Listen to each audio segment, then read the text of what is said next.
శరీరం, సమాజం, ప్రకృతి. శాకాహారిగా జీవిస్తే స్థూల శరీరం శుద్ధి చేయబడుతుంది. ధ్యాన సాధన చేస్తే సూక్ష్మ శరీరం శుద్ధి చేయబడుతుంది.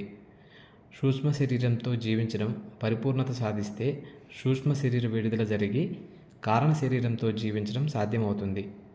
కారణ శరీరంతో జీవించడం పరిపూర్ణత సాధించినప్పుడు కారణ శరీర విడుదల జరిగి మహాకారణ శరీరంతో జీవించడం సాధ్యమవుతుంది. మహాకారణ శరీరంతో జీవించడంలో పరిపూర్ణత సాధిస్తే లయం, నిర్వాణం, ముక్తి పొందుతాము. ఆరోగ్య జగత్ ఈజ్ ఈక్వల్ టు శాకాహార జగత్ ప్లస్ ధ్యాన జగత్ ప్లస్ ప్రకృతి జగత్. ధ్యానం అంటే శ్వాస మీద ధ్యాస శ్వాసదాత ప్రకృతి. శ్వాసే గురువు. ధ్యానం వల్లనే ఆత్మజ్ఞానం, ఆత్మజ్ఞానం వల్లనే ముక్తి, ఆరోగ్యం, ఆనందం. ఆరోగ్య శక్తి ఈజ్ ఈక్వల్ టు ఆత్మచైతన్య శక్తి ఈజ్ ఈక్వల్ టు చైతన్యం ప్లస్ శక్తి ప్లస్ ఆత్మజ్ఞానం ఈజ్ ఈక్వల్ టు మౌనం ప్లస్ శాకాహారం plus sanitiser is equal to శాస్త్రీయ దృక్పథం. శానిటైజర్తో చేతులను ఎల్లప్పుడూ శుభ్రంగా ఉంచుకోండి అంటే భూమిని, నీటిని శుభ్రంగా ఉంచండి, మొక్కలు నాటండి అని ప్రకృతి మానవాళికి సూచిస్తున్న ఆరోగ్య సూత్రం.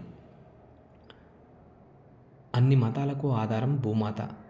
ప్రకృతి మాతే మనందరి కన్నతల్లి. ప్రకృతే పూర్ణాత్మ, చైతన్యమే దైవం, ఆత్మే పరబ్రహ్మం ఈజ్ ఈక్వల్ టు ధ్యానం. భూగ్రహ పాఠశాల సత్యం అహింసా సిద్ధాంతం ఏమిటంటే శాకాహారిగా జీవించడం స్నేహతత్వం, భూమిని, నీటిని శుభ్రంగా ఉంచడం దైవత్వం, ధ్యానమే మానవ జీవన మార్గం. అప్పుడే అహింసాయుత భూమాత సాక్షాత్కారం, యోగం క్షేమం. వృక్షో రక్షతి రక్షితః, ధరణి రక్షతి రక్షితః, ధర్మో రక్షతి రక్షితః. జై శాకాహార జగత్, జై ధ్యాన జగత్, జై ప్రకృతి జగత్, జై ఆరోగ్య జగత్.